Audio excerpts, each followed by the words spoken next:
Hello, everybody. Welcome to the Buckeye Weekly podcast. I am Tony Gerdeman, here as always with Tom Orr and also Kevin Noon, as you see there. But also a special guest, maybe soon. Maybe soon. We will see if technology allows for it. But Tom, how's it going? Tony, every year on Selection Sunday, there's always some intrigue with Ohio State. And will they get in? Will they won't get in? This year, I don't feel like there's a lot of intrigue about where they'll, whether they'll get in or not. But oh boy, is there intrigue about where they'll go and who they'll play. Yeah, and I don't want to spoil how things are going to go, but we spent the last hour trying to figure out the travel situation to Atlanta, which has virtually guaranteed that Ohio State and Michigan will play in the Fiesta Bowl. I'm almost certain, because whenever it's like you start focusing on one trip, it's the other. So congratulations. I think we can break the news here, but we shall see. Super chat from B&B Graphics. If you're Ryan Day and the coaching staff, would you rather use the next 4 weeks to game plan for Georgia or for a rematch with Michigan?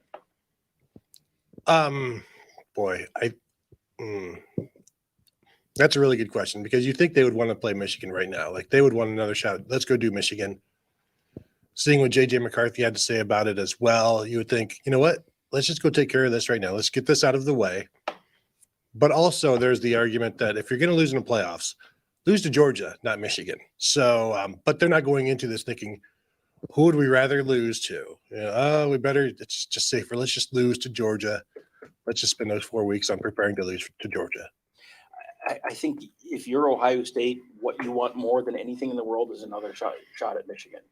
Because if you lose to Michigan in the semifinals and then Georgia goes on and thumps Michigan, I mean, how much have you really lost that you didn't? Right.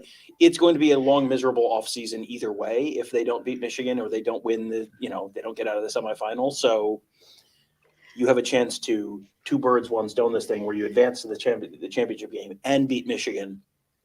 I think everyone in that building is hoping it's Ohio State, Michigan. But I mean, to your point, boy, J.J. McCarthy, you get the sense when we were up covering Michigan, the Harbaugh press conference before the Monday before the Ohio State game, one of the other media members said, I said, who are we going to have?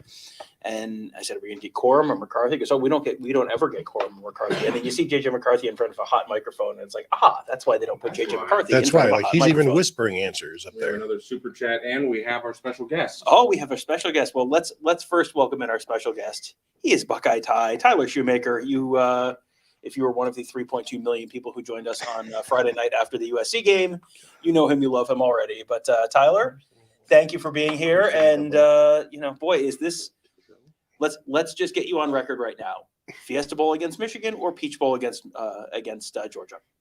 My best friend that I went to Ohio State with texted me the same question this morning, and I said, well, selfishly, because I'm in South Carolina, I hope it's the Peach Bowl so I can just drive down to Atlanta and be at the game. But like you guys are saying, a rematch with Michigan in the semifinals, I would have to think that that's what Ohio State wants.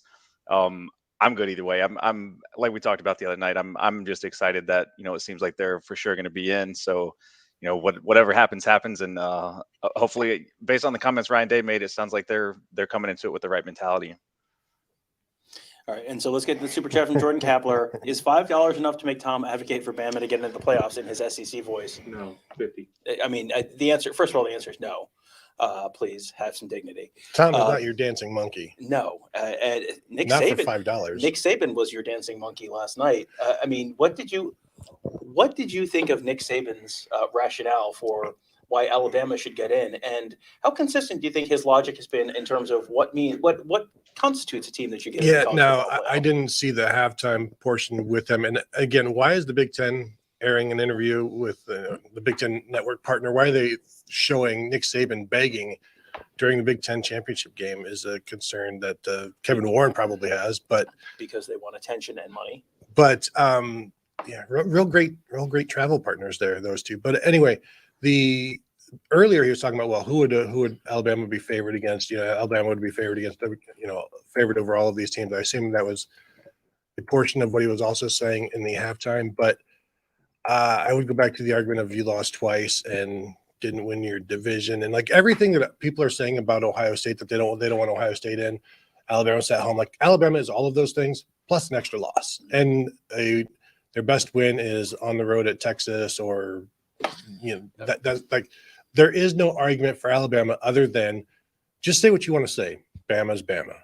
Yeah, and I would love for Tyler to get together projected point spreads for Alabama against the other top 5 teams right now. While he's getting that together, Alabama's resume this year is super unimpressive. Alabama's resume this year is less impressive than Cincinnati's was last year. Cincinnati had a road win over a top 5 team. So congratulations, Alabama. Your resume is literally worse than a non-power team last year, playing in the single greatest conference in the history. I mean, like that should be impossible. I don't think there's any kind of rational argument for including Alabama at this point. No, coming and driving in here, I heard Chris Doring, SEC network analyst, saying, talking about how undeserving Ohio State is. Called them the undeserving Ohio State will get in there, and neither of the two hosts on the Sirius channel are like, well, who would you have in there instead? Like nobody called him on the undeserving thing, because as we keep talking about, Tom, you have to have 4 teams. You do have to have 4 teams. And Tyler, does Nick Saban's, I mean, first of all, if we're just going to go by SP Plus rankings every year, guess what? 2015 Ohio State gets in, 2017 Ohio State probably gets in, 2018 Ohio State probably gets in. I mean, that's, if you want to, you're going to get the same, you can do that, but you're going to get the same 4 teams every year, basically. So Tyler, where do you have Alabama? I'm assuming Alabama's an underdog to Georgia and maybe Michigan and maybe close to a pick against Ohio State. Where would you have Alabama against all of the other teams we're kind of talking about in this conversation on a neutral field? Yeah, when I heard Nick Saban go to who would be favored? Would we be the favorite or the underdog? I was like, wow. As someone that does power ratings and stuff, it was kind of jarring to hear Nick Saban kind of reference that. But I mean, Alabama would be favored over TCU by, I would have it 9.5, and they'd be an underdog to the other 3 teams that we're talking about. So, unless he just wants to come out and say like we're better than TCU, like, because to me TCU did enough to be in regardless of really what happened yesterday. So he's really talking about Ohio State, who is the team that was 1 spot ahead of him, and you would be an underdog to Ohio State. So I don't agree with the sentiment there. But I think, we all know in our hearts what would happen. I mean, if once you've played that grueling SEC schedule of ranked wins such as, but also, I mean, Mississippi State did sneak in the back door, and good for them. But but if you look at the start of the season, how many of those SEC teams were ranked? A lot of them, like Ole Miss and all of these great SEC teams, they just lose those rankings throughout the course of a tough SEC schedule. So is that really their fault? I would say no, and also say roll tide. Super chat from Ryan Dawes. What is the legacy of this Ohio State team if they win the Natty while never avenging their loss to Michigan? National champs. I was just going to say, it feels like the answer is national champions. I can't hear you. I got rings in my ears. Has Ohio State ever won the national championship without beating Michigan? I don't think they have. But I mean, the 1996 season is seen as a great season. The Rose Bowl is seen as a great win. That was a great time. And the loss to Michigan is a standalone. It doesn't really it's that game. It's not that season. It's that play, that game. Yes, it takes away from the season, but people still look at that season fondly. I don't think the 98 season where you beat Michigan but lose to Michigan State not looked upon as fondly, because they knew you look at what Ohio State squandered. So I think if you lose to Michigan and you win a national championship, that's gonna, I think that bothers Michigan fans way more than it should bother Ohio State fans. Yeah, if Ohio State wins a national championship, I mean, guess who's talking trash at that point? I mean, that's not even a close. I mean, that is the only better answer to somebody saying we beat you is, oh yeah, but we beat you. Like, the only better answer is we won a natty. Like that's if this was a poker hand or euchre hand, there's only a few things that can trump we beat you. One of them is, but we won a national championship. So do you have a national championship? Well, a whole national championship? The answer for a long time has been no. Super chat from Jeff Straley. Georgia should get the worst team to make the playoff. What team is that? I don't care who OSU plays. We are in. Go Bucks. It's TCU. I mean, I don't think there's any question. I mean, Tyler, what would be the number on an Ohio State TCU game? Let's Nick Saban this thing. What would be the number on an Ohio State TCU game? I would have Ohio State minus 11 against TCU. Yeah, I mean that's and I think you look at the talent on the teams. There's a lot, I can tell you exactly how a Georgia TCU game is going. I can't picture TCU beating Georgia. There's a way I could picture Ohio State beating Georgia because Ohio State has the talent that TCU just, TCU is a great team. They've had a fantastic season, but you run into a talent issue there. And, I guess let's talk before we have all the drama wrung out of this by them just telling us who is going to be in. I think you look at the TCU result on Saturday, and that sort of gives the committee just almost carte blanche to do whatever they want to do. If they want to put Ohio State ahead of TCU, they can say, well, TCU just lost, and yes, it was a close game. And yes, it was, but you look at their body of work, and they've been trailing in the second half in 9 games or whatever it is. And if you were to set this up to make things as profitable as possible for the NCAA or the college football and their corporate champions at ESPN, the most profitable way to do this is to have Georgia and TCU play in the Peach Bowl. And that's an afternoon game, and it's not the most watched game. And you're going to want to put in TV, you want to put your most watched game in prime time. If you have a game in the East Coast and a game in the Mountain Time Zone, you're going to put the East Coast game first and the Mountain Time Zone game second. If you have, and whichever team Ohio State is playing, that's going to be the primetime game. You're not putting Ohio State, Georgia in the Peach Bowl at 2 p.m. That doesn't make any sense from a TV's perspective. So, and then you also guarantee yourself Georgia against the Ohio State Michigan winner, which guarantees you a monster TV number for the national championship game.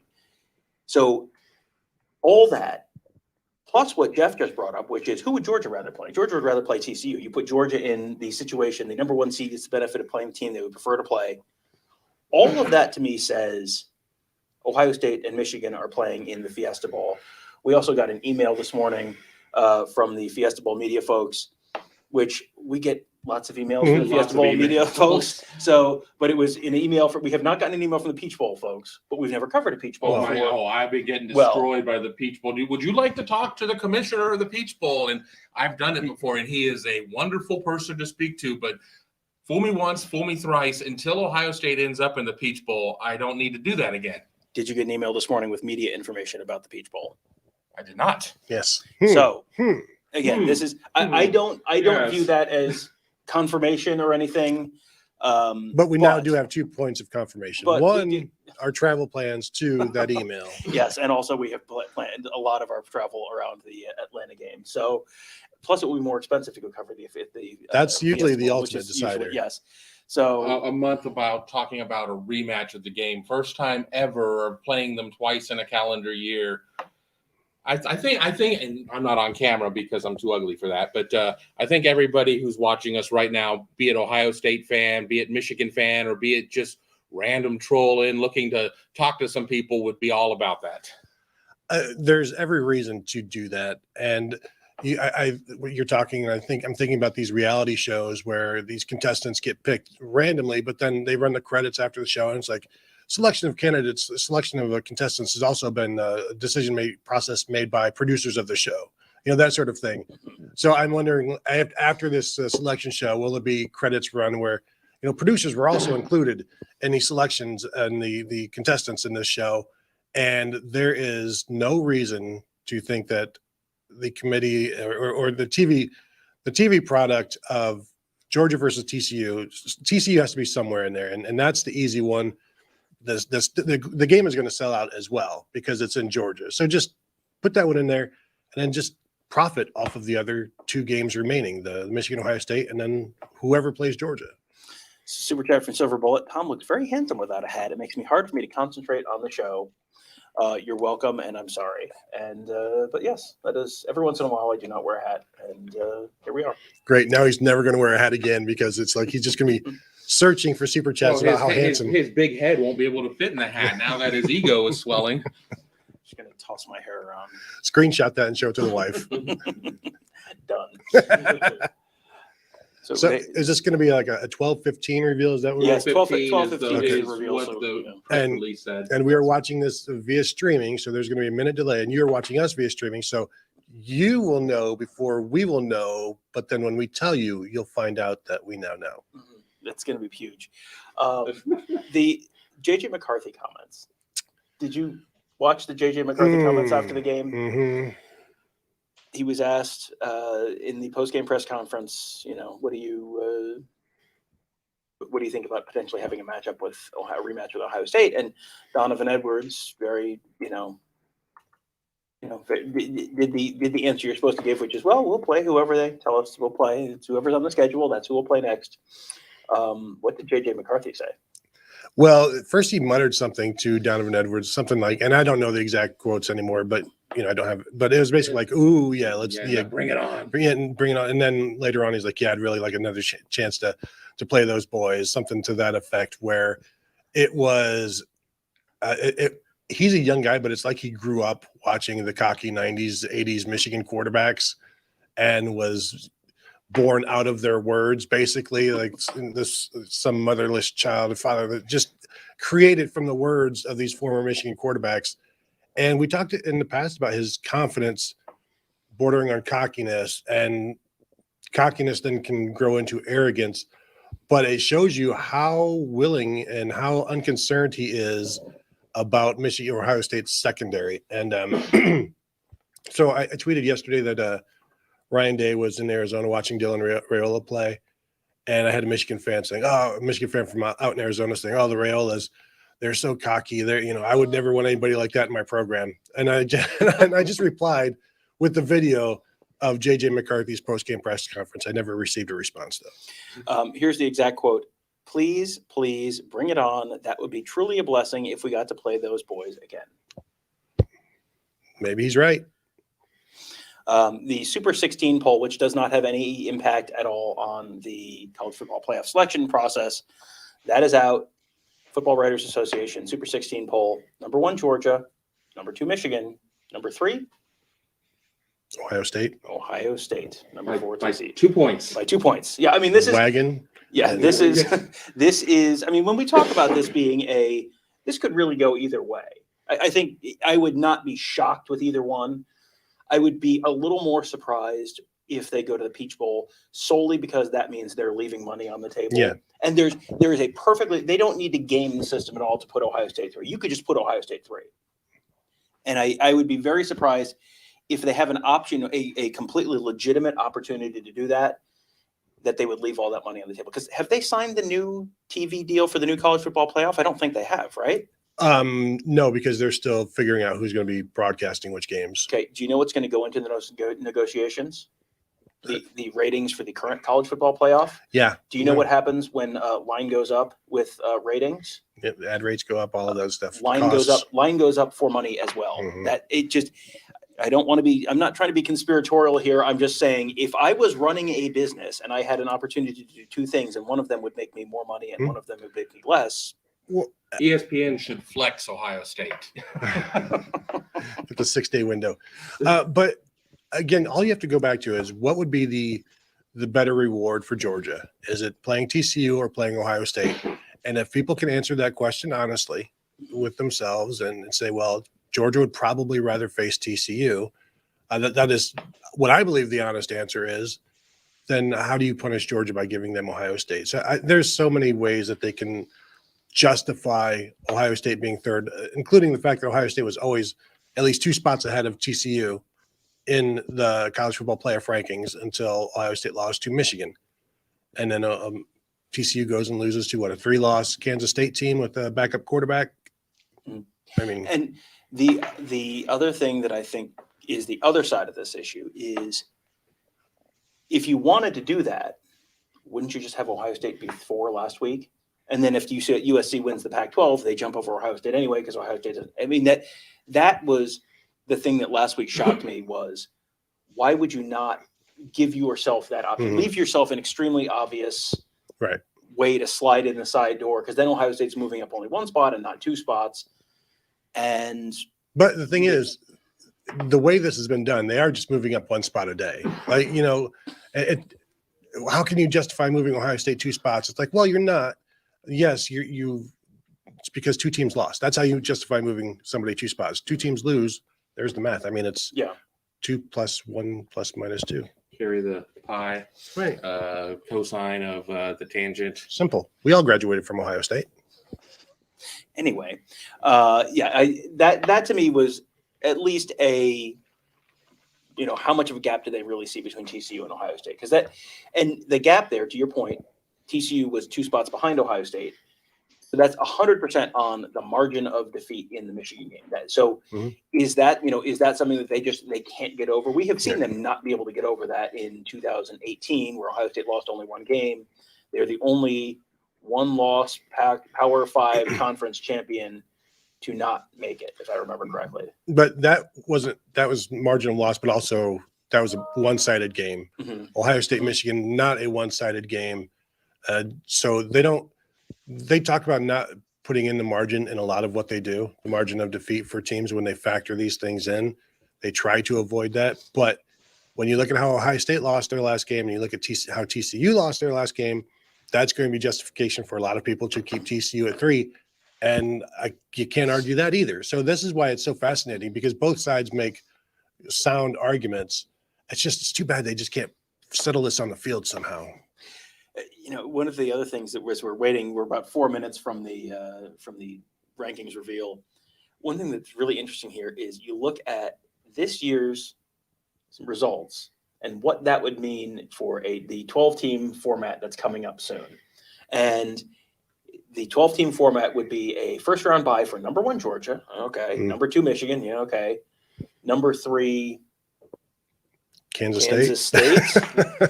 And number 4 Clemson or Utah. I mean, Clemson or Utah, whoever you want to. And so then you're looking at a 3-loss Utah team potentially, or a multiple-loss Clemson team having a first-round bye over. But that's what you Ohio get in the State, NFL. Alabama, Ohio State, and the NFL. Right. NFL's playoff structure is fantastic. Yeah. What could possibly that to me, I think might be a little bit of a, I have pros and cons to the 12-team format. That to me, I think I look at that and I kind of go, oh boy. I mean, it does make the ACC championship game super important, and it does make the Pac-12 championship game super important.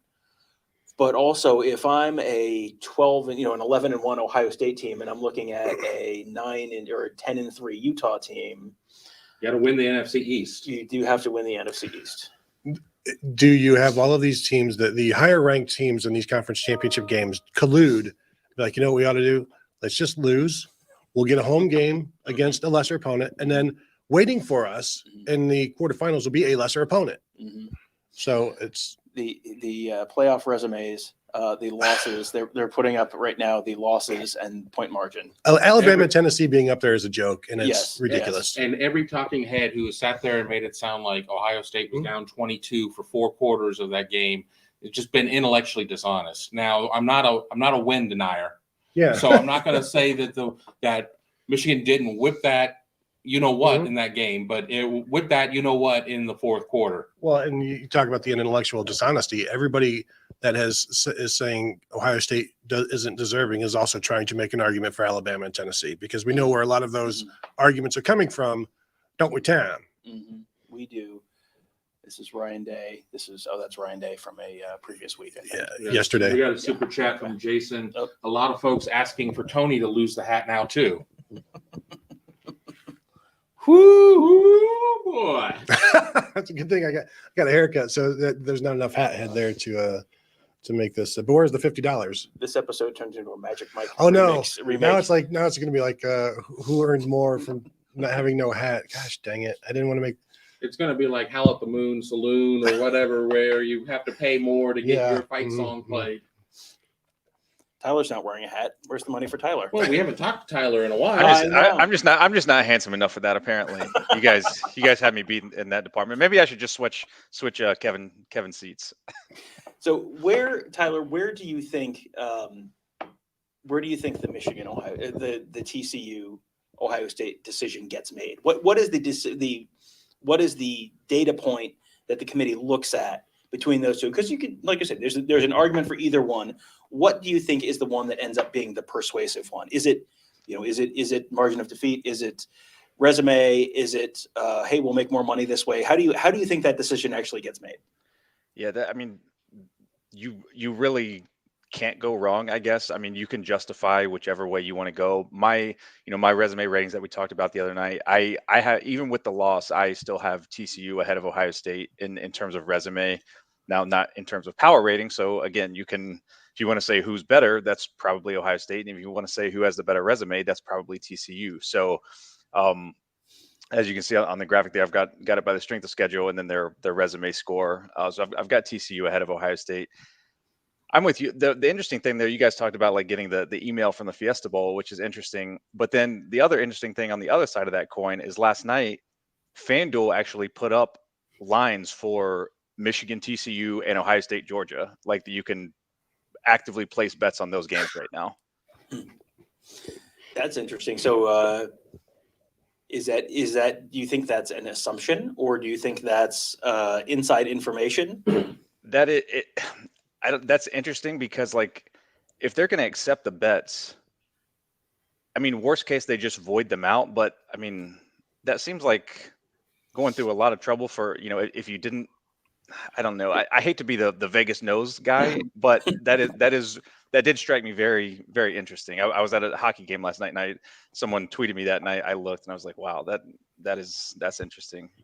You can't be the Vegas nose guy without having some gold necklaces on. So take care of that first. You would think of anything they claim so much. We haven't seen the rankings on the anchors on there until they go up on there. That this leaking would really, I would be really disappointed if it were leaking. Granted, Vegas knows, but I'd be very disappointed if there were some sort of structure out there of where stuff was getting put out there to the bookmakers.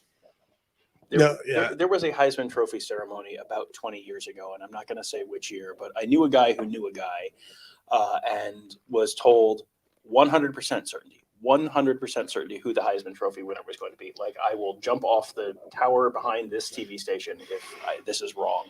And he was correct. And he was told by someone who, was one of those, I don't know until I open the envelope type of things. So, Price Waterhouse, like security thing. Yeah. Price or Waterhouse? Yeah. Who told you? Cooper. Secret third option. It was Cooper.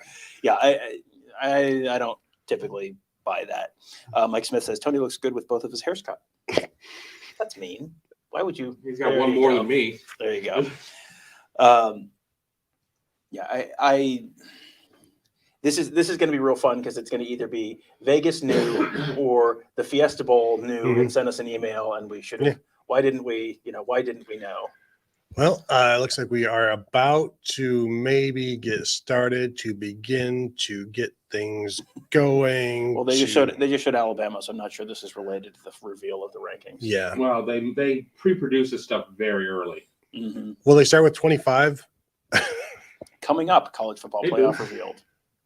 Boo at 12:30. Coaches of all four CFP teams at 12:35, and then 2:30. The rest of the New Year's Six bowls revealed.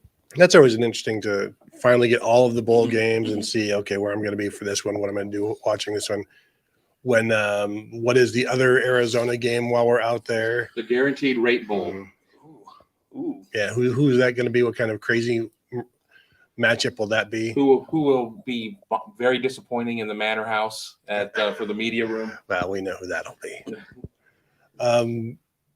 Yeah, at this point, was it last week after you asked me what the Final Four will be, and I said number 1 Georgia, number 2 Michigan, number 3 Ohio State, and number 4 TCU. Do you recall that, Tom?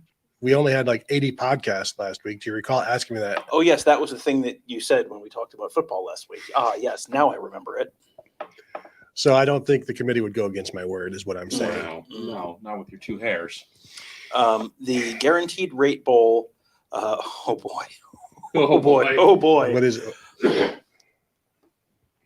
These are 2 teams that had seasons. This is our buddy Bill Bender at the Sporting News. So Bill is extremely knowledgeable. No. Arguably better. The last time we were out there, it was Washington State and Air Force, which was just this like magical mixture of 2 very different college football teams. This week projected at Oklahoma 6-6 versus Kentucky 5-7. Oh, sorry, 7-5.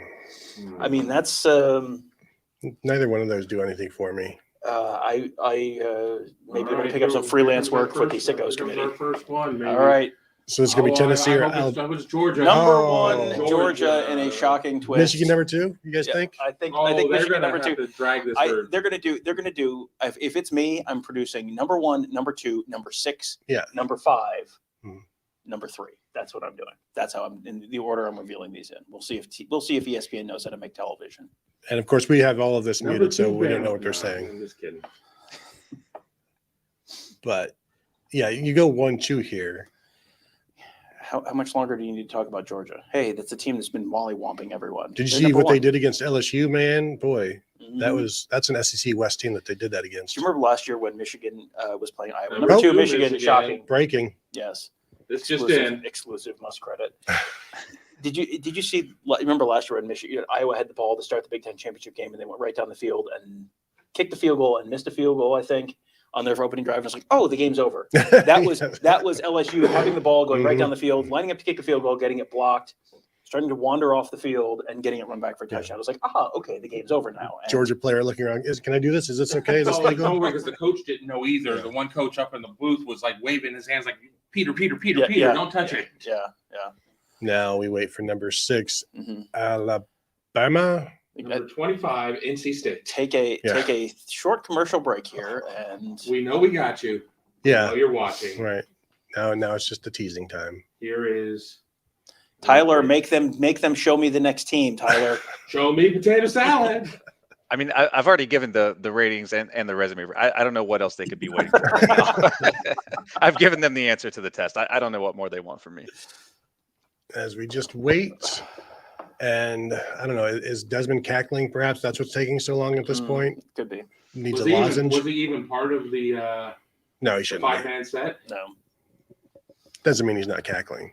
Oh, somewhere. Number TCU. 3, TCU. Oh, there you go. All There you right, go. there you go. So Michigan, TCU, the college football playoff committee hates money. They hate money. Tyler, is this the biggest upset in the history of college football? It's got to be up there. I mean, it's very Appalachian State-esque. Is that right? Boy, All right. you see, How mad are we all going to be when they say Bama 4? if Oh, they geez. say, I guess I shouldn't. I've already posted that Ohio State and Georgia are playing. I better, guys, if it doesn't happen now, I'm going to be to blame. they're I better pull showing that they're back. showing TCU's watch party right now, and TCU is ecstatic. they are so happy. They're celebrating. I wonder what it looks like inside Georgia's. How do I team room. unpublish? How do I unpublish? Save it as a draft. Well, hang on. You might not need to. Hurry up. Boy, this is interesting. That this is the point where they feel Yeah. that there's Well, drama. because they factored in this manufactured Bama hope until they put Bama up there, and then we riot. If they go to commercial, I'm gonna have to pull the story down. This is I was gonna say, outrageous. Mark Gibler on line 2 for Tony Gerdeman. This is crazy. Have they spent the entire show pumping up Alabama? Is that maybe what? They spent the entire longevity of ESPN Oh, pumping that's- up you're right, Alabama. you're right. Now, what if they're taking so long because it is Alabama? That'll go over great in Columbus, and we get to go to Miami.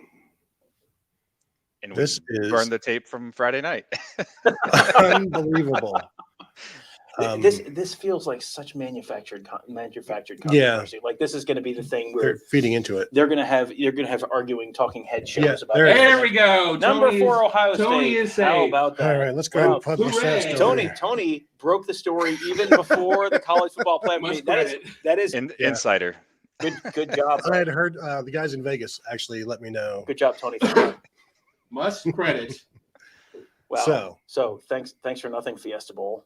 That Sending yeah. us an email that meant nothing. Boy, this is it's both surprising and not surprising, which is obviously what we talked about coming into this, where you could justify anything. So clearly, the 2 final losses for Ohio State and TCU were the factors here, Mhm. and not who should Georgia play. It was almost as if they factored everything in, and they looked at those last 2 losses and decided, you know what, and a loss in overtime on fourth down or whatever is better than a 22-point loss in the regular season? How is that possible?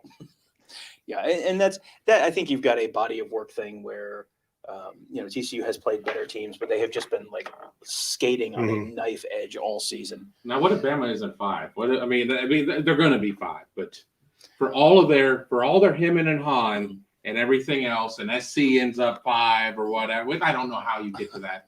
What about Tennessee? Because there's Bama 5. Number 5 Alabama. Wow. Disregard. Top 5 Alabama. Congratulations. Roll Tide. So close, Alabama. So Tennessee close. 6. Boy, and they really hustled through Tennessee. It's like, yeah, well, no drama there.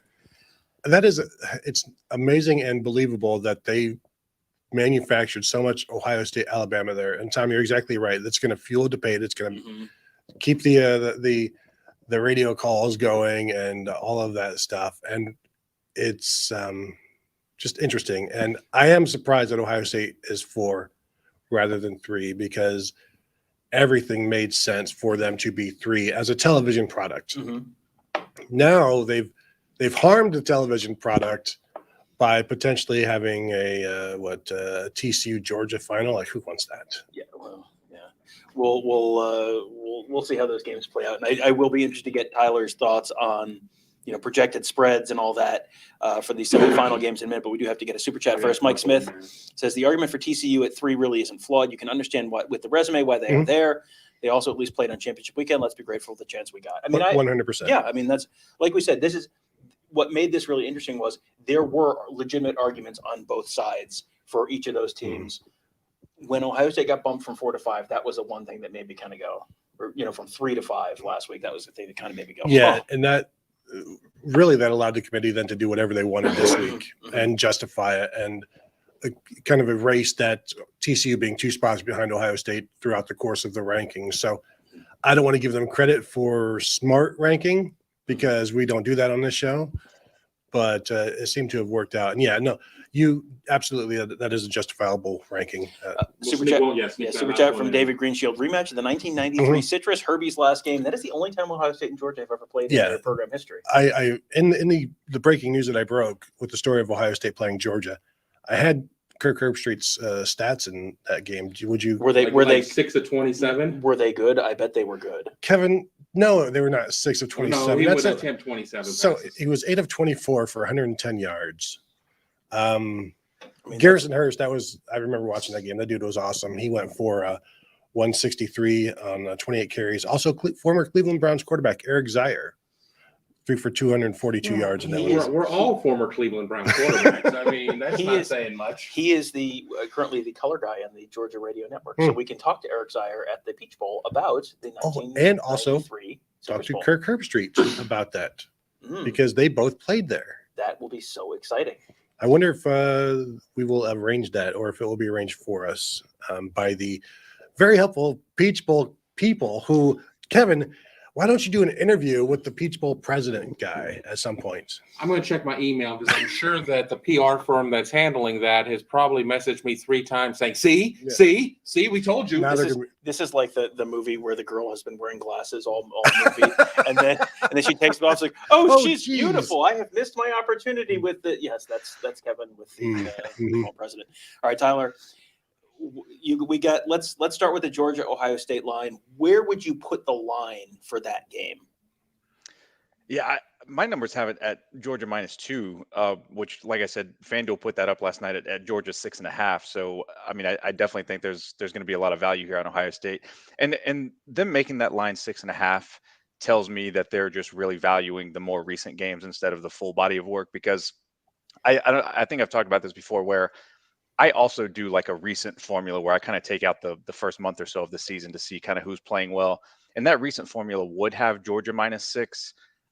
But I've just found that the season-long full body of work, it tends to be more accurate in terms of predicting games. So I can understand why they made it 6, because that's how people bet, is based on the last thing they saw, or the most recent things they saw. But I think there's going to be some value here on Ohio State in this game. Where do you have the over on it? Like, what would you project the score at? Let's see. So I've got the total at 61. So I mean,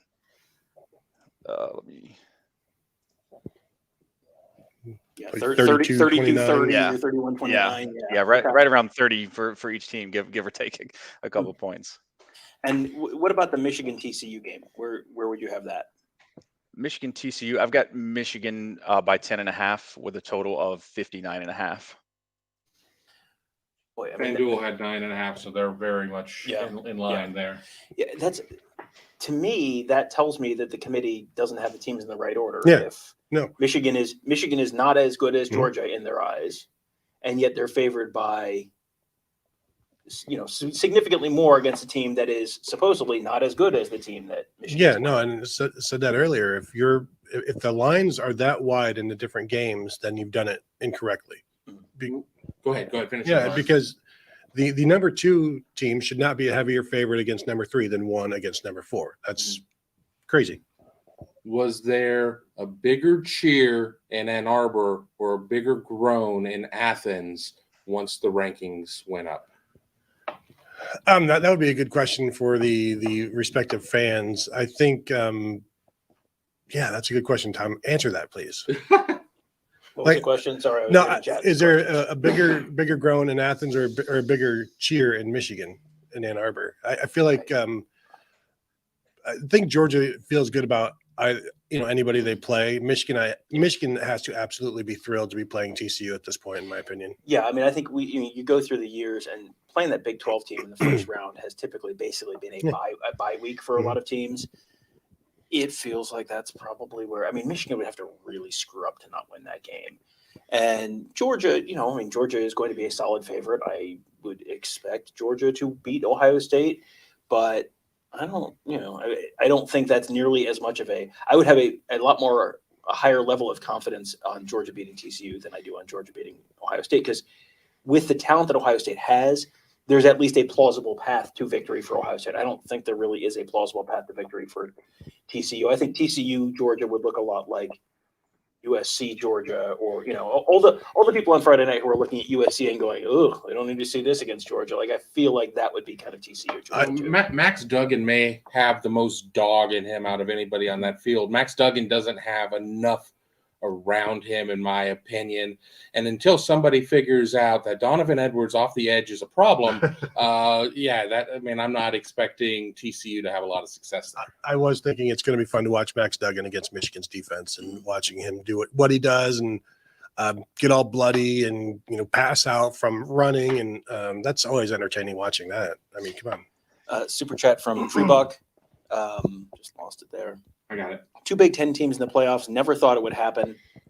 I always knew it would happen one day. Once I heard they were going to 12, I knew it was going to happen. Yeah. Well, I mean, this is something we've talked about all year. Is like, this is a real, You said it in August. In August we talked about this as this is always kind of one of these. Is this the year that 3 SEC teams get in the playoffs? This year 2 Big Ten teams get in the playoffs. This was a year when you thought there was actually a plausible path to having it happen. Michigan's schedule made that.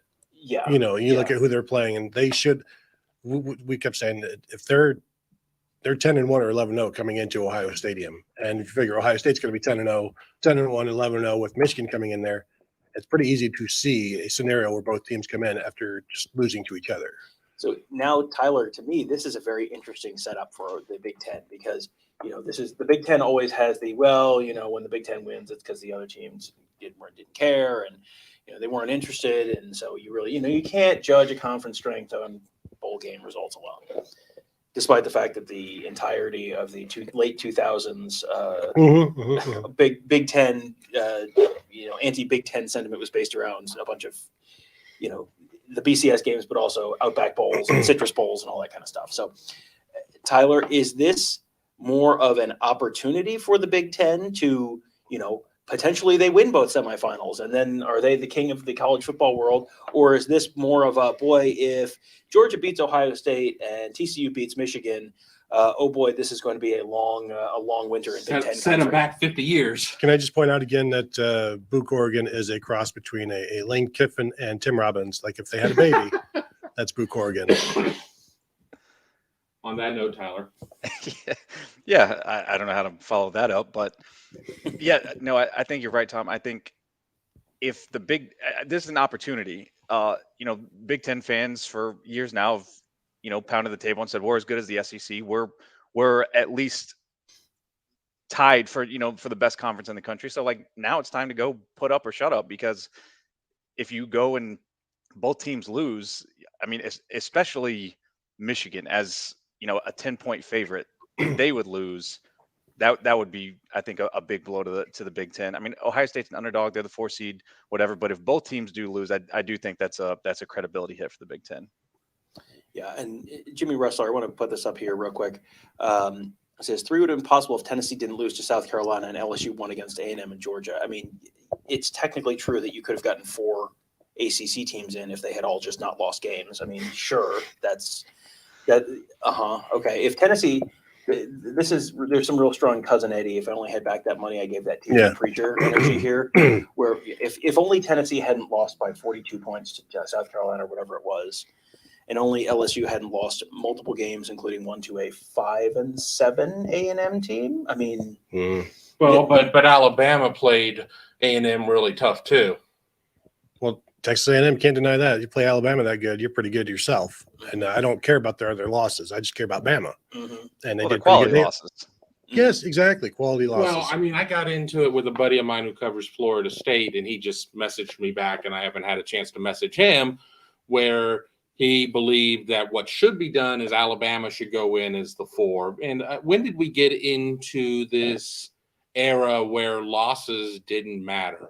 That basically we should just look at PF and PA, points for and points against, because apparently that's what matters right now, and it's not wins and losses. So I don't know when we went to Bizarro world, but apparently that's where we're at. Well, whatever you need to get Alabama in is the argument that a lot of people are going to use, or whatever SEC team is on the outside looking in. And when you have 2 SEC teams with 2 losses on the outside looking in, the enemy of that is losses. So why should you have to count those losses? And Ohio State losing big once in the fourth quarter is worse than losing twice in over the course of 8 games to 2 different teams. Well, and Nick Saban talking about when they didn't have Bryce Young and how they had some issues because of that. Well, nobody really was feeling a lot of pain for Ohio State with no JSN. Nobody was losing a lot of pain when they were forced to start or play heavily a true freshman running back in Dallin Hayden,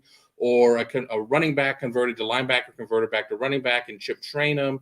And I was listening to 84 on Sirius XM this morning, and a Bama fan on there just really was having a hard time getting that put together. And I give credit to Tom Luganbill and Barrett Salee for trying to show the guy the way, but he just wasn't having it. Why didn't Nick Saban argue for USC? He was like, look how good they would be without Caleb Williams. Caleb Williams got hurt. Why shouldn't look at USC for that number 4 spot? If he wants to talk about injuries to quarterbacks, like argue the point for all teams, Tom. That's all I ask. Yeah. So anyway, it was all I need to do is go against human nature here, and we'll really change the sport. Super chat from Gary Brown. He's done twice, and I'm going to put up his next question. All right. And then super chat from Gary Brown. Ryan Day was up all night praying that OSU wasn't ranked ahead of TCU and facing Michigan again. I don't agree with that at all. I think Ohio State, first of all, I think Georgia's been consistently number 1. Georgia has been, I think Georgia would be, Tyler may have numbers on the Georgia-Michigan matchup, but I would certainly assume Georgia is going to be a favorite there between those 2 teams. The second time you play a team in a season, it is typically more difficult to beat them. So, more difficult for Ohio State than would be 42-point loss. It is more difficult to beat a team the second time if you've beaten them the first time, because you've used a bunch of your good stuff.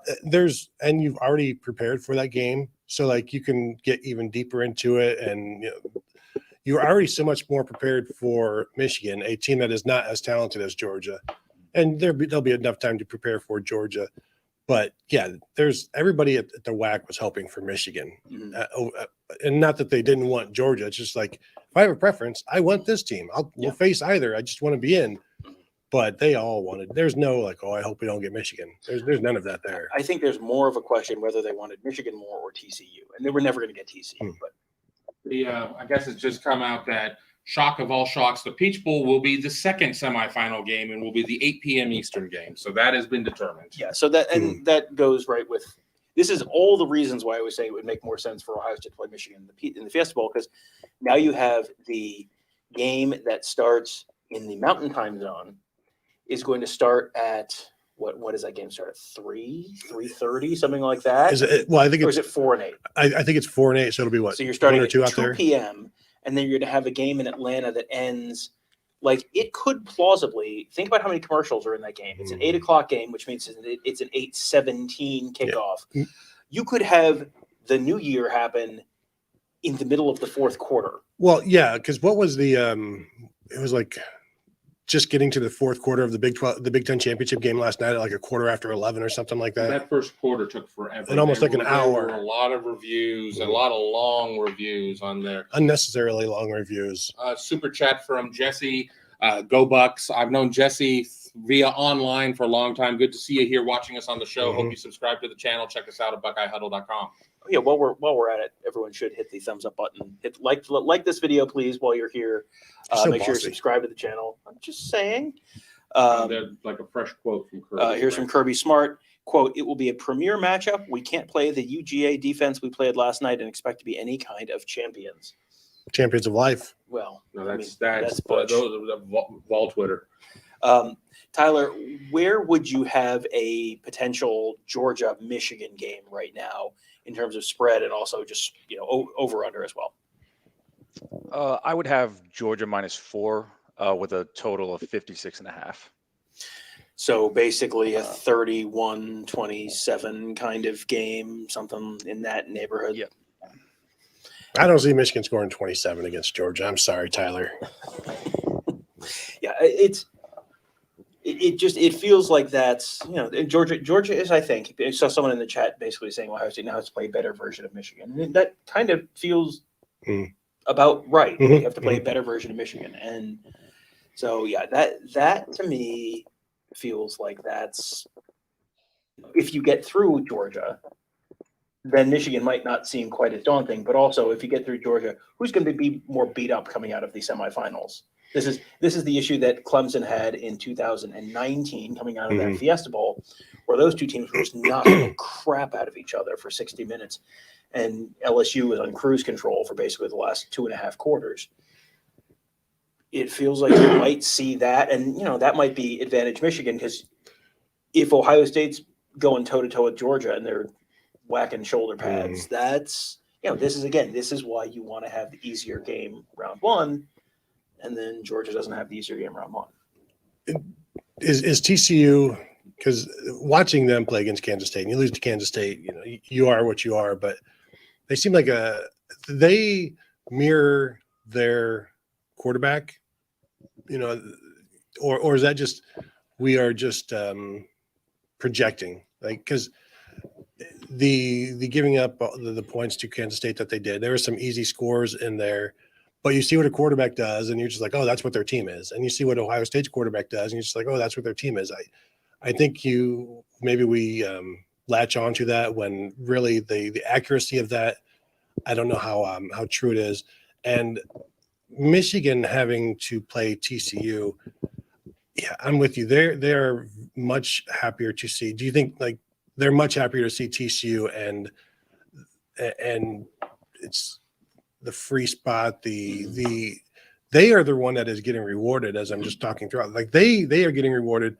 Now they may see Ohio State going to Georgia and think Georgia is getting rewarded because they're getting to play soft Ohio State.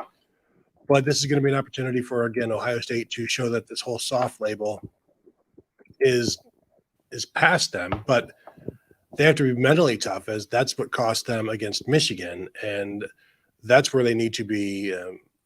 They need to shore that up. But also then, against Georgia, you need to be physically tough as well. Like this is such a huge test for Ohio State. And it's probably more than a test. It's, a test is, probably not the best. Like Ohio State is the test for Georgia. Georgia is like the mountain for Ohio State in this one. One thing that's interesting is since 2017, we have all been to 5 of the 6 New Year's 6 bowl sites. And we were not at the Orange Bowl, but we were in Miami for the national championship in 2020. And now this is not only the first time for the 3 of us to be at the Peach Bowl, it's the first time for Ohio State to be at the Peach Bowl. And Georgia, of course, plays there constantly, you're going to have a trillion Georgia fans there, because this is you often hear about, well, we're going to save our money. This is the Alabama thing. We're not going to waste our money going to the semifinal. We're going to save our money for the championship game because we know we're going to be there. You would normally think that with Georgia, except this is a drive for Georgia. This is I mean, I drove up to the MAC championship game yesterday, and it was a much further drive than Athens to Atlanta is, and so you don't even need a hotel. It's just tickets. And tickets will probably be pricey, but not. I was just going to say, what do we think? I mean, I think right now it's like $450 was like list get in or something like that. What do we think these things get up to with Ohio State playing in a region where they don't get into that much, and UGA playing a hop, skip, and jump away from the heart of their campus? Yeah, I'm just looking at ESPN right now. Their scores. They have ticket prices right now. So right now it's as low as $440 to get into the Peach Bowl. Tickets for the Fiesta Bowl as low as $289 right now, and those are all secondary market, of course. I don't know what the actual face value is, and that you can actually. I don't even know how you actually buy those if you're not part of the university, part of the students, then eventually it gets released to the public if there are any left over. And I wouldn't expect any left over, although our Ohio State fans super enthused about going to Atlanta in late December to be a touchdown underdog. The diehards will travel regardless, so you'll have that. But I don't know how many. I don't know what's the allotment on tickets for. Is it like 15? Is it 5? I think it's 10, 12, something like that. Depending on the stadium, obviously. Yeah, and Tyler lives down there, and this is an area where Ohio State has not played. When was the last time Ohio State played in the Southeast? I mean, and we'll include anything in the state of Florida. I mean, and we constantly hear how many Ohio State New Orleans. Yeah, but I mean, that's New Orleans and Miami are a long drive from Atlanta. So, for people who live in South Carolina or Georgia, I mean, Tyler, how many Ohio State fans are there in that region? And, when was the last time Ohio State played a game that was, within a 4-hour drive of where you live? Yeah, well, to answer the first part of that, I mean, I do think there are quite a bit of Ohio State fans down here. I mean, I can't wear, an Ohio State sweatshirt out anywhere without getting an OH, from somewhere. So, I mean, I do think there will be at least a decent amount of people down here that will go to the game, if they have the means. And then what was your second question, Tom? When was the last time has Ohio State, since the time you've lived down there, has Ohio State ever played a game within a 4-hour drive? Jacksonville, the Gator Bowl? Yeah, I mean, Jacksonville Gator Bowl in 2011. Is that the last time they were ever even remotely close? Yeah, pretty much, yeah. And then the Clemson Orange Bowl was what, 13? 13, yeah. I mean, how far is Miami from? Yeah, I was just, I mean, and that's really about it. I'm just waiting on the Clemson home and home so I can drive 40 minutes and go to that game. Will the interstate be fixed by then? Because last time I drove through Clemson, it was a nightmare driving pretty much through the entire state of South Carolina. Yeah, that's going to be that way forever. Super chat from Ryan Dawes. How much better is this Georgia team than 2014 Alabama team Ohio State played? I think clearly they have a better quarterback than Alabama did, and that helped Ohio State a great bit. That was right at the end of Nick Saban's decision. I don't need a great quarterback. After that, he's like, no, I need great quarterbacks, and started going out and getting them. So I think you have a better Georgia defense, better Georgia quarterback. I think Alabama's receivers were better. The situation with Alabama's receivers here, the weapons are their tight ends, but they are ridiculous weapons. Even their second tight end, was it Darnell Witherspoon? What's his name? Regardless. Reese Witherspoon. No, not Reese Witherspoon, but I had an NFL guy tell me he is the best looking prospect he's ever seen. Just if you were to carve out an NFL prospect, it would be him. But obviously, Brock Bowers is their guy there, and he's unstoppable. And I know I've always talked about if your number one receiver, your number one weapon is a tight end, your weapons aren't all that great, but he's good. And Darnell Washington's their number 4 receiver. But Ladd McConkey, 51 catches, 675 yards, got hurt last night a little bit. I don't know his situation. Little dinged, left the game, but not a doctor, but did look big if true, but did not look like something of where it was going to be problematic. And every year it seems like Georgia gets 2 5-star wide receivers, but they end up somewhere else or they don't do anything. Couple people in here. Someone says these guys seem scared of Georgia. Ohio State can win. I mean, does anyone think Ohio State can't win? Yeah, I think, frankly, I'm not playing, so I don't have to be scared of anybody. But yeah, no, Ohio State can definitely win. And we've said that all year long. When you look at what Georgia does and you look at their body of work, I can't ignore the Missouri game. I can't ignore, some of these breakdowns that they've had. They win them all, but those games have happened. And, it's a situation where this is a flawed Georgia team, it's a flawed Ohio State team, flawed Michigan, flawed TCU. That's why we could say it's going to be potentially Georgia versus Michigan, but I think any of these 4 teams can beat their first round opponent. I mean, the thing too, and we're gonna get to talk to Ryan Day at 3:00, it appears, and we of course will ask him about injuries, and he will artfully dodge that question. But how healthy is the team? Is JSN back? I mean, he's been shut down for a while. Is he back? I mean, where is Tommy Eichenberg in terms of 2 busted thumbs? I mean, where are you at the running back position? Where are you at a lot of positions? I mean, where does Matt Jones stand at that point? Ohio State kind of played the either-or game with Enoch Vamahi and with Josh Fryer at that guard position. Will they have Jones back, or did they see enough in the Michigan game to know, okay, this is the dude we're going to play? I mean, there are a lot of questions there. And if you put JSN back into the equation, that's a big if. That's a big if. But if you put him in there and it's not Marvin Harrison and everybody else, it's Marvin Harrison and JSN, and you have them on opposite sides of the field, you can't necessarily just cheat on one guy because the other guy is going to be there singled up. Yeah, and the interior of Alabama's defense is very good, but if you can hold up against the pass rush and get the ball to those guys, and we've heard that Jackson Smith-Njigba definitely wants to play, but it's a matter of where are you? Will his body allow him? Where are you? Where are you? And and will his body allow it? Yes. Yeah, and that feels like that might be super chat from Mike Smith. Darnell Washington looks like what LeBron at tight end would look like. The OSU defense will be tested again. At least they've been playing Georgia light already, so they have something to build on. Yeah, you can't scout team Georgia, but they kind of did against Michigan, a little, where it's like your scout team shows you what a team is going to do, like scheme wise, but they can't really do it physically.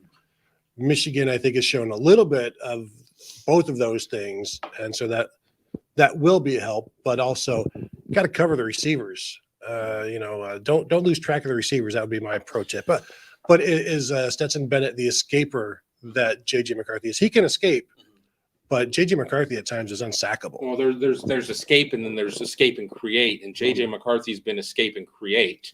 I mean, I was watching the Big Ten game, and just it's like, well, what do?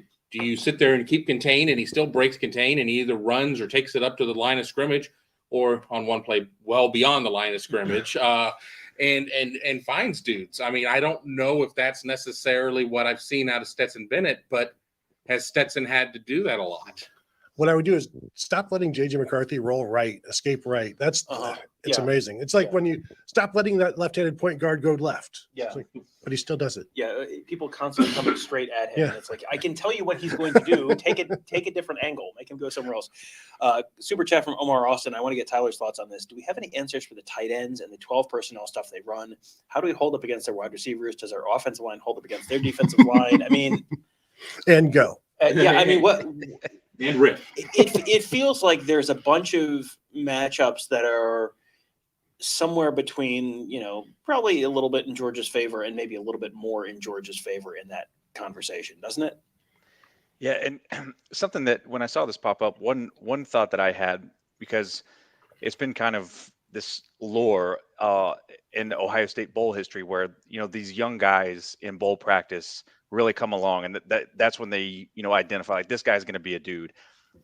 Could this be a game where Sonny Styles maybe plays a role, because he's got the body and the athleticism maybe to to maybe try to offset some of their tight end stuff. I mean, just thinking through the Ohio State personnel, who would even have a chance? Because I mean, I don't think you want Tanner McAllister in there lined up with these big athletic tight ends. So maybe Sonny Styles has, kind of comes along this month in bowl practice and maybe he gets an opportunity.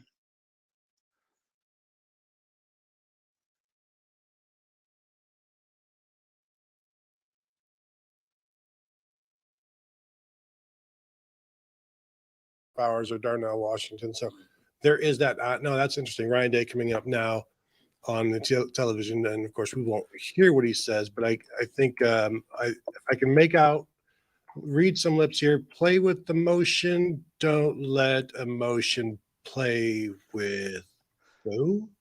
Competitive stamina, Tony. Competitive stamina. Sorry. It was the best of days. It was the worst of days. Yeah, and super chat from Bill Evans. Thank you very much. No question, just a super chat. Thank you. Omar Austin says, "FYI, I love you guys." Aw. But no, but no, that was it. That was it. That was Right. Exclamation point on the end. Right. Exclamation. Anyway, here this is one that I think that's interesting from Henry, California. First one to 42 points wins the game. In this one, do you see a scenario where Ohio State scores 42 points on Georgia? no, I don't. Because that's perfect red zone, unless there is no red zone like Michigan, or Michigan scoring from outside. 42 is a lot for both teams to be that successful throughout the game. With two defenses, no matter what you think about Ohio State's defense, they are a good defense, and Michigan hit them 5 hard times. But yeah, I would say, is this the first one to 30? And is there going to be? Is anybody getting to 30? Like obviously Georgia, you would expect them to get to 30 because Ohio State's defense just has given up some points in the last game. But do you see both teams getting to 30? Do you see? Answer the question. I'm going to answer with a question. I'm going to answer the question with a question. Have you seen how many times Ohio State under Ryan Day has ended up in a 21 to 28 point band against this caliber of opponent? But Tom, did you see what Ryan Day said yesterday about making the most of this? As I scroll through my Twitter to find the exact quote, and it's a quote that some Michigan fans laughed at. Other quotes. While you're scrolling, I'm going to get to the super chat from Jeff Straley. Has Day ever had an upset win? You have to be an underdog first, right? Well, when was the last time Ohio State was an underdog? I mean, certainly Bama. But they were an underdog against Bama. Michigan 2018. They were an underdog in the 2020 game in the Sugar Bowl. I Clemson. believe. The Sugar Bowl. Okay. Yeah. So, two. I think they were like a 2.5 point underdog in that game. Okay. Well, you got to remember they were ranked number 12 at that point. So that was a pretty big upset. You know what? I don't know if you guys can see. I've got my number 11 sweatshirt on that I got right after that I wear proudly down here for all the Dabo fans. I'm just watching the Ryan Day on ESPN. We don't have the volume on, but I thought it was interesting. They put him up there, and what they call a chyron, which is like the lower third graphic with your name, and it's Ohio State, Ryan Day, Ohio State head coach, and whatever you would want to put up there. Damn lucky. Whatever you want to put up there, and it has just been a series of OSU, third team to make CFP without making conference title game.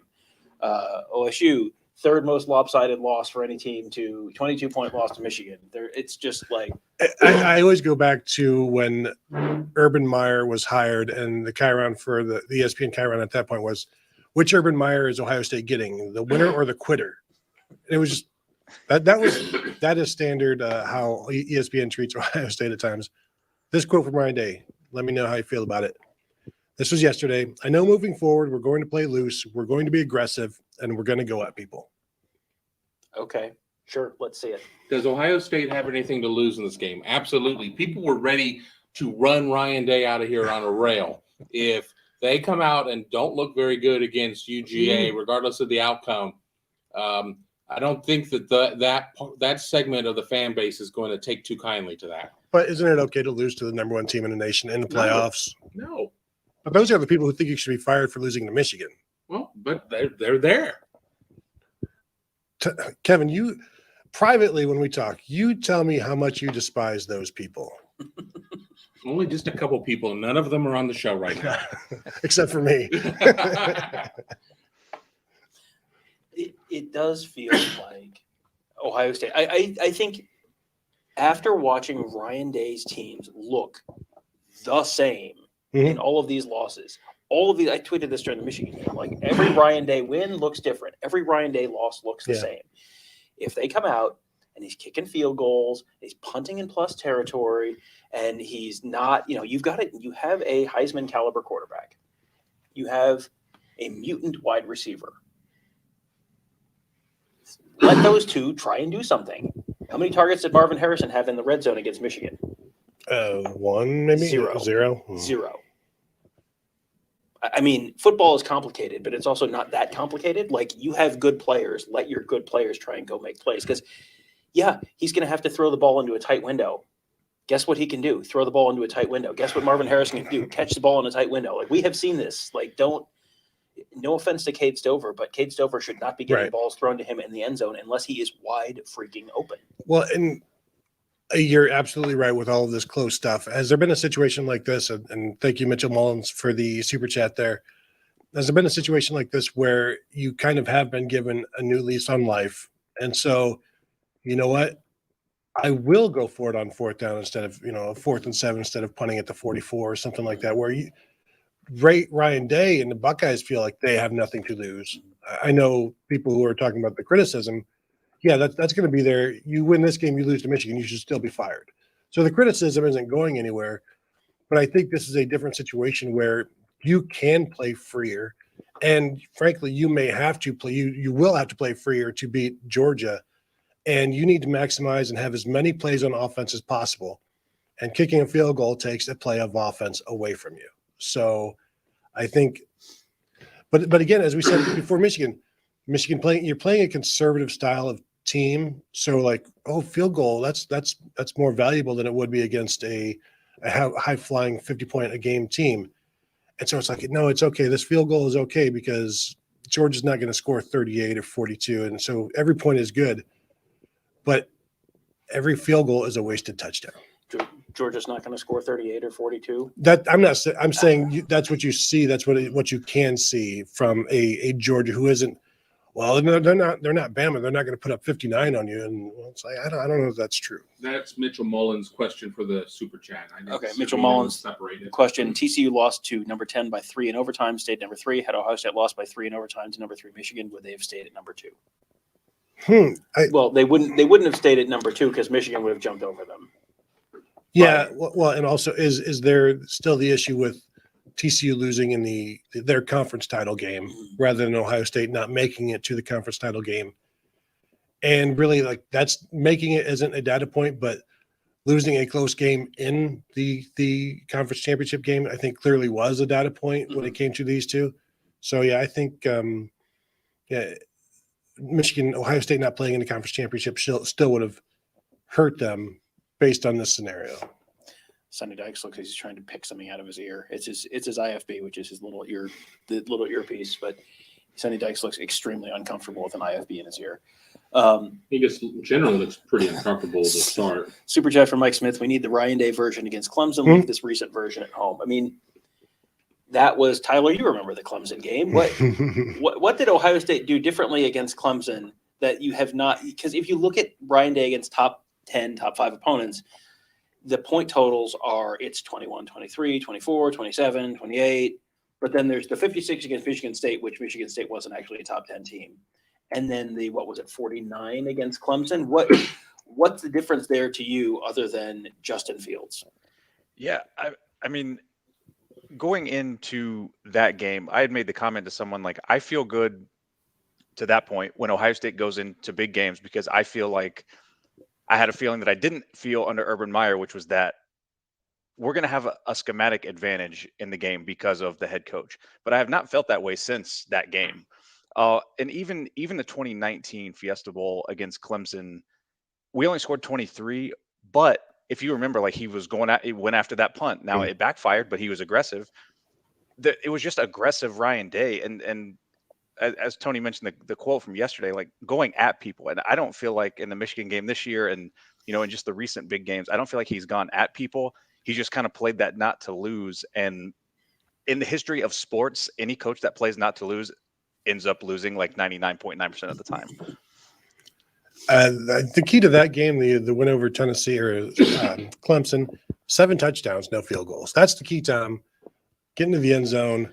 Don't kick it into the end zone. Well, you look at last night's Big Ten championship game, and Purdue is just kicking field goals, and it's like, my dude, look at your defense. Do you think you're holding Michigan out of the end zone? Like, it was one of those, like, I don't mean to go on a rant here things, but like, do you understand that 2 field goals is fewer points than 1 touchdown? Like, I mean, literally, I feel like you have to like talk to the coaches like they're small children. Like, do you understand that 7 points is more than 6 points?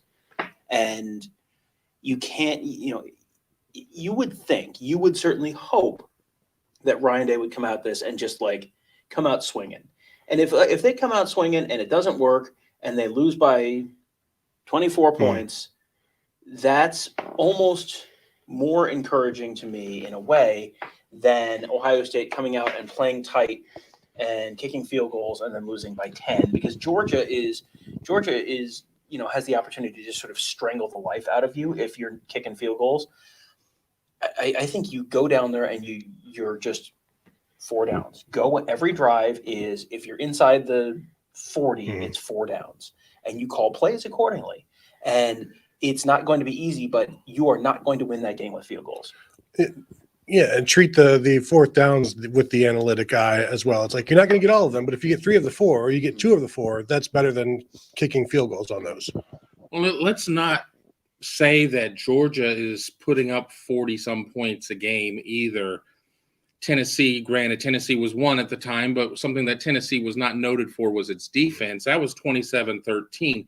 Kentucky held them to 16-6 in that weird week, the week that Ohio State was at Maryland, and everybody seemed to struggle. I mean, there are instances where things are going on, so it's not a case of where Georgia is always executing. Unfortunately, we've been in a little bit of a situation of where Ohio State has been far from executing. If Ohio State comes out and plays a B+ game, an A- game, it's been a while since we've seen one of those. But if they come out and they do that, regardless of what the personnel is, I mean, I think it's going to be a little bit closer than what a lot of UGA fans who have found their way into our chat are saying.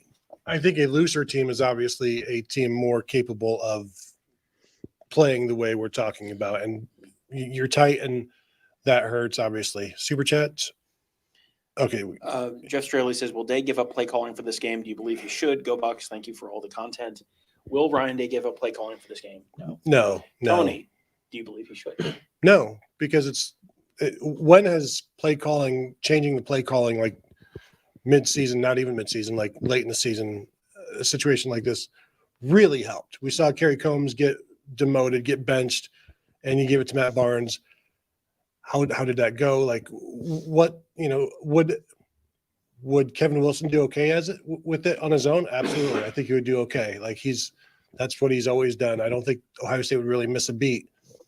I think you don't need necessarily a new play caller. You need a new, just determination and a new level of where you're going to be and how aggressive you're going to be and what you're going to settle for and what you're not going to settle for. That's the thing. It's the determination the weeks leading up to the game rather than the game itself as to how conservative you're going to be. And playing freer, I think, is one thing.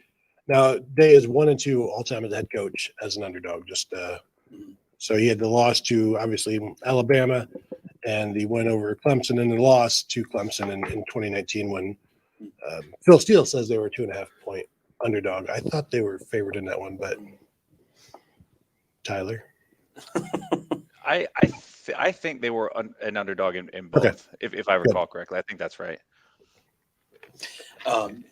So I'm with you that you don't change the operation here in the middle of this. You don't change horses midstream, right? They, I think, really do need to sit down and have a conversation. If this is another Georgia 34, Ohio State 21, and it's just, the same damn thing over and over and over again with a Ryan Day offense against a good team, like, I think you need to not just change the play caller. I think you need to bring in someone else from the outside to just diversify stuff, because it's like this works really well against bad opponents, and it works okay against good opponents, and then it just sort of bogs down in exactly the same way, in exactly the same time, every time they play a better opponent. Is it okay to ask about Kevin Wilson's future when you look at the tight ends and how they've done and his portion of the play calling, which, what is it, just being in Ryan Day's ear, suggesting some things, that sort of thing. Because when you look at what the tight ends have done, it's been an inconsistent year. You have G. Scott with the headbutt last week, Cade Stover with some drops. The blocking on Cade Stover's part has not been all that good, especially of late. It seems like everybody at that position has diminished as the season has gone on. Of course, Cade Stover also, you see him with like this gigantic apparatus on, I think, his left elbow, but I think there's reason for questions there as well. And if you do bring somebody else in to call plays, is that the guy that replaces like Kevin Wilson, who is thought of as one of the best play callers in college football, but hasn't been able to do that since 2017. Yeah, and it feels like they need to mix something up. And we have talked about the fact that there's potentially / likely going to be a change where you can bring in additional, you're not going to have the 10 countable coaches thing anymore. And if that's the case, bring in someone else. You don't need to get rid of Kevin Wilson. Bring in someone else to just sort of diversify the thought in the room. More than anything. You got to get to the point of where they take away the limits on the coaches right now, because even if you get to a point after the season, you say, okay, maybe they're not getting enough juice out of a full-time special teams coach. He already works with the defense. You can't take that position and put it over on the offense with an offensive-minded head coach. You're really loading up at that point. So, they'll benefit when they take some of the limits off of what coaching staffs can look like, and you quit stashing people as analysts and assistant bus drivers and other made-up positions. I think it'll be interesting. It'd be hilarious, Tom, where everybody's calling for Ryan Day to give up play calling duties when we play all of this back after they've won a national title, because of the 56 points a game that they're going to be scoring in the playoffs. But it would be like, how do you bring somebody in from the outside to call plays? I think it's one of those fresh eyes, fresh voices, that sort of thing, where somebody new comes in, kind of like Jim Knowles, and is looking like all of these things, like I can do this, I can do this, I can do this, and it's just new perspective. Whereas if your decision is coming down to like Kevin Wilson, Ryan Day, and Brian Hartline, and Tony Alford, and Justin Fry talking about what they can do, how much of that is basing it off of what they've already done? And that's all the farther you branch out. Whereas somebody from the outside comes in and says, well, let's do this, let's do this, let's do this. Or do you just bring in a tight end coach and let Kevin Wilson call plays? I think you have to bring in someone from the outside, because I think you get, no offense to Justin Fry, but I don't generally think of offensive line coaches as the ones who are revolutionizing the offense. And I would just say Jim Boltman is your counterpoint. Ed Warner too. I mean, there's a long and Greg Stadraw was the OC at LSU. Was that the Joe Burrow year? I don't. I would have to Google that. I don't know. Was it the Joe Burrow year or the year they had a terrible offense? It feels like you need to bring in someone else. Just someone who has not been in there, and you might need to just turn over the play calling responsibilities, because I think we've seen over the years with Jim Harbaugh brings in other guys, and then they always sort of end up running the Jim Harbaugh offense in some form or fashion anyway. And that is now working. That did not work for a long time, and you can go broke waiting on it didn't work for 5 years or 6 years, but then it's going to start working. Like that, odds are if it doesn't work for a while, you end up running the Northwestern offense. Suggestion here from Roy Oldacre, who says Tim Beck. He's going to get the Liberty job, it sounds like. Coastal Carolina. Or Coastal Carolina after Jimmy Chadwell went to Liberty. That's right. So, is that real? Yes. No, that's very real. That's real, Tom. Yes. That's Tim Beck, head coach, heading to Pete Thamel reporting that. Others have reported that that's looking like that's going to happen to Coastal Carolina from North Carolina State. OC. You remember Tim Beck, Tom? Remember? I like how Remember when he Tony hit the- said that's going to happen to Coastal Carolina, not for Yeah. Coastal Carolina. Remember when he hit Daddy with the whiskey bottle? Remember that? Boy, we live in a world where Bowling Green hired what's his name? Scott Leffler? Scott Leffler, and it was like, boy, this one will never be topped. Charlie And Weiss then- to Kansas? and yeah, Charlie Weiss, Kansas, Herm Edwards to Arizona State. But boy, Tim Beck to Anybody to Colorado State. Tim Beck to Coastal Carolina is like you're going to go from one of the most fun, exciting teams, Mhm. and Grayson McCall's done after this year, right? He has to be. I mean, So he's been there 12 years. you're going to go from one of the most fun, explosive offenses to. Do you know how sad a teal field is going to look when you're putting up 13 points against a bunch of Sun Belt teams? Now, the good news is he's not going to be in charge, I would assume, of the quarterbacks. So the quarterbacks won't regress or fail to progress, you would think. But, Tom, yeah, maybe you're right. So in addition to my I will help you make fourth downs decisions consulting services, I will come in for the low price of, you know what, I'm going to do this for $75,000, and I will just tell you, I'm not going to tell you who to hire. I will just tell you if this is literally the worst idea I've ever heard. Well, Because I great. feel like there's going to be some value there.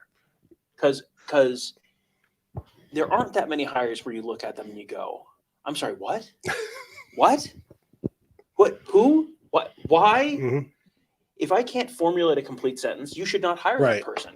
And that would have saved Arizona State the Herm Edwards experience. That would have saved Bowling Green the Scott Leffler experience. That would have saved Bowling Green or Coastal Carolina from what is about to happen to Coastal Carolina. Holy pants. No, and you wouldn't charge more than a couple $100,000. No. And think about the buyout. Just I will charge you 20% of whatever you think, whatever buyout you're thinking of giving this moron that you're going to want to fire in 2 years. I will say, Grayson McCall. That's Tom Orr, 99 at netscape.net. Grayson McCall is just a redshirt junior or a true junior or whatever. Like he's played 4 years. Years? No, he's a redshirt junior. And of course, you have the 2020 year, so he could maybe perhaps have 2 years left. Let's watch him either hit the portal immediately, which he probably should do. With Tony, Coach. let me tell you 3 places where he's going to transfer.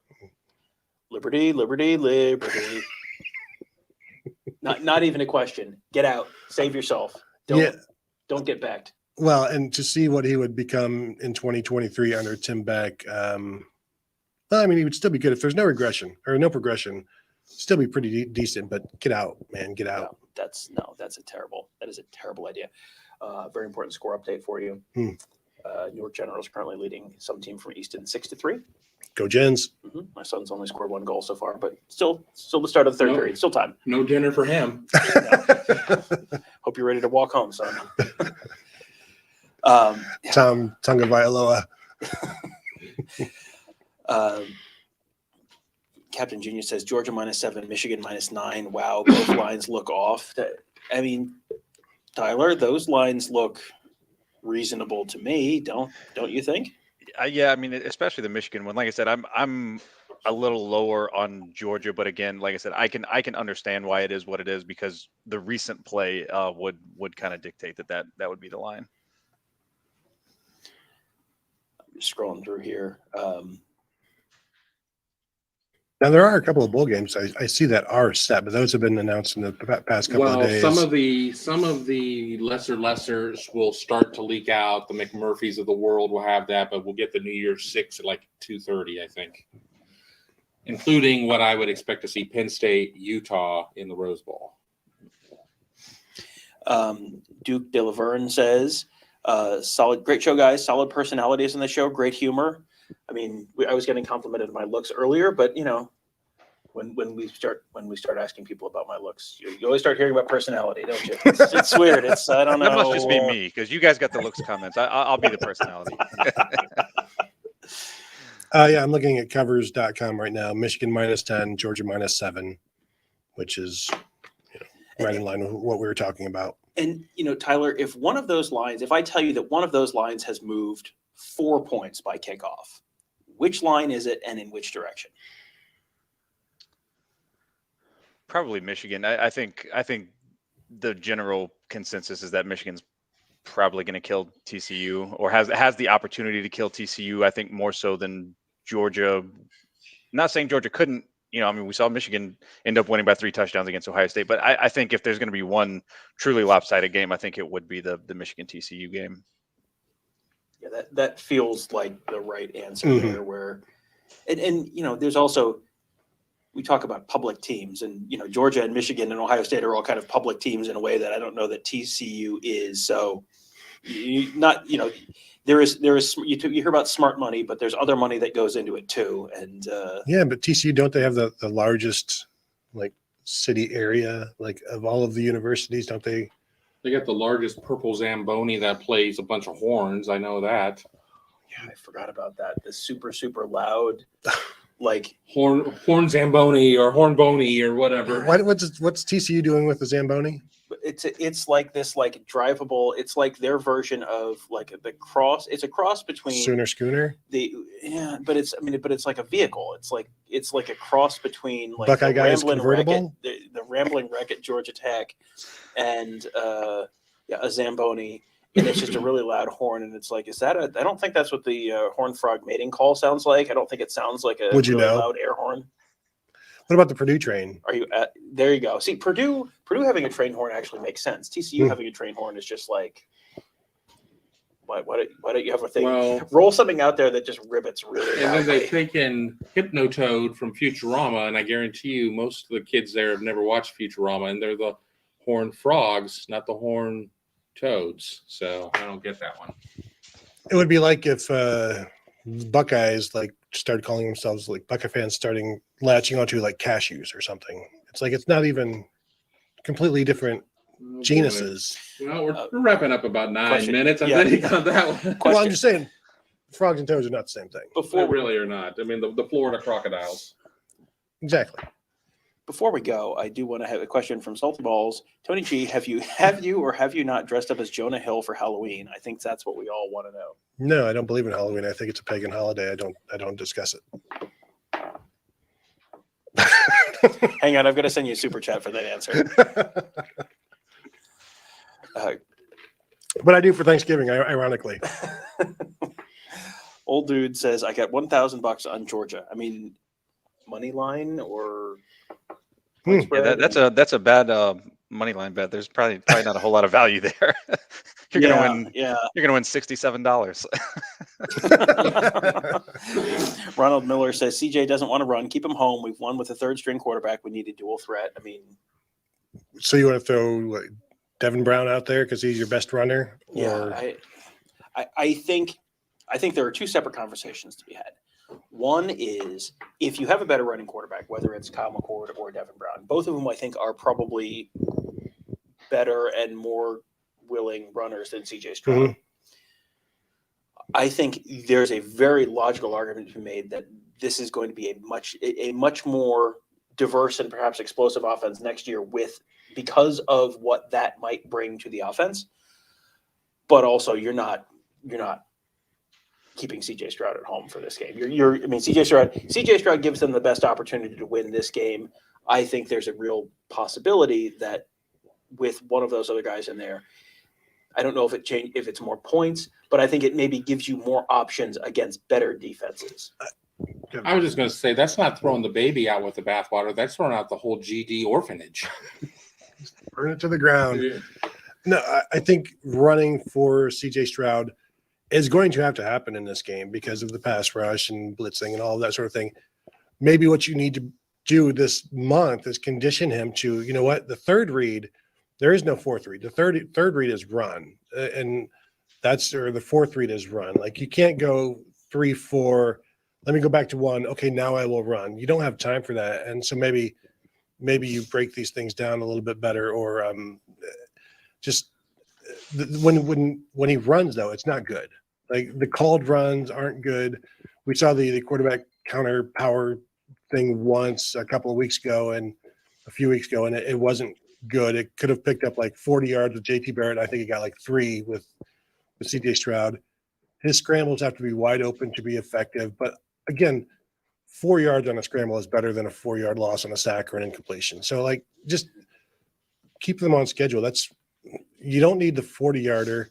And I feel like I'm completely contradicting all of the stuff I have said about CJ Stroud not running, but it was always run when you need to, and they didn't need to against Toledo. You don't need to run it against Iowa or whomever when you're winning by 4 touchdowns. You need to run it and get as many yards at any point in this game as you can. Maximize every single play. And by maximizing it, that doesn't mean wait for a 40-yard pass. That means avoid that 14-yard sack. And because that kills the drive, that kills the possession right there. And here's one from Captain Genius, and I would like to have Tyler answer this one. And we're gonna let's get an actual answer on this. Like, what are the odds on a TCU Ohio State championship game matchup? And essentially the question here is, if you were to parlay the Ohio State money line and the TCU money line right now, what would Tony? I mean, I know that Tony is the king of the parlays, but Tyler is the one who can do addition. Well, so. let Tyler talk, and I'll let you know if he's right or wrong. All right. Well, and while you're punching that up, while you're punching that up, super chat from Wolf Gamer. What a glorious game it would be if Ohio State and Michigan played in the finals. Great for the rivalry and Big Ten overall. SEC, we'll see what championships look like. Boy, as someone who derives a financial benefit from interest in the Ohio State football program, I think a week and a half of Ohio State Michigan national championship game would probably be beneficial. There would be interest in that game, I think, at some level in both the states of Ohio and Michigan. Yeah, I wonder if a month, 4 weeks of it would have been fantastic. I just don't know if it would have been possible, like to maintain. At some point, you just collapse. But 10 days of it, by all means, let's do it. Sounds like someone needs to work on their competitive stamina. Ronald Miller Super Chat says he just need a few runs from CJ, and you've gotten a few runs from CJ. I think you just want a few more. More effective runs. Running back to the line of scrimmage, technically that is a rush. Yes. But all right, Tyler, have we given you enough time to figure out the parlay there? Yeah. So you could, if you took both underdog money lines, you'd get about plus 1,100 odds, which off the top of my head, I was like, that's probably like plus 900. So, I mean, plus 1,100, might be worth a little nibble. Yeah. I mean, that's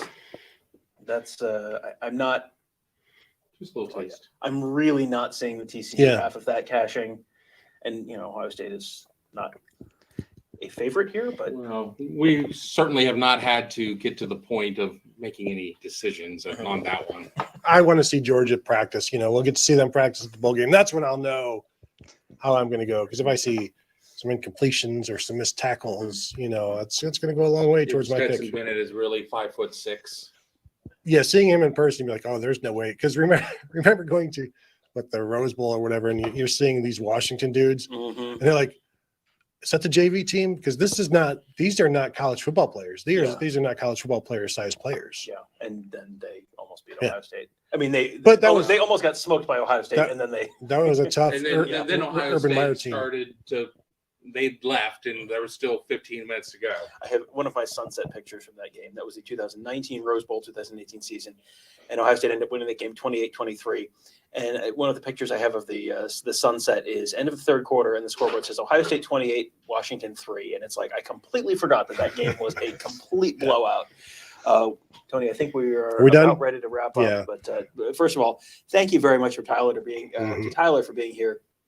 Always nice to have someone else who can count without taking off their shoes on the show. So thank you. He uses a computer. But he doesn't try and type with his toes. He knows how to use the computer. Can't even type with his toes. Yeah, thank you, Tyler. Thank you all for joining us. Thank you for the super chats. Thank you for the regular chats, and of course, staying civil-ish in the chat there. Oh, Tony hasn't been reading the chat. I have not been reading the chat. We should let Tyler plug where people can. Yes, absolutely. Do that, Tyler. Where can people find you? Yeah, definitely. Follow me on Twitter at BuckeyeTie23 for all, especially now that we're in bowl season. I'll be putting out all my bowl projections, and definitely with the playoff and Ohio State being in the playoff, I'll have a ton of information and some numbers on that. So definitely follow me there. And podcast?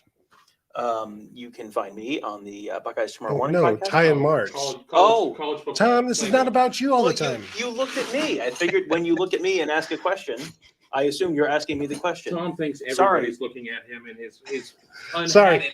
Exactly. I got lost in your hair. Sorry, Tyler. The handsome comment has just gone to Tom's head already. It's out of control. Oh, it's yeah. So Yeah, and also follow the CFB Playbook YouTube channel, now available in podcast form as well. It's Mark Givler and I breaking down. Well, I'm sure we'll be breaking down these bowl games and the playoff in particular. So make sure you're subscribed there as well.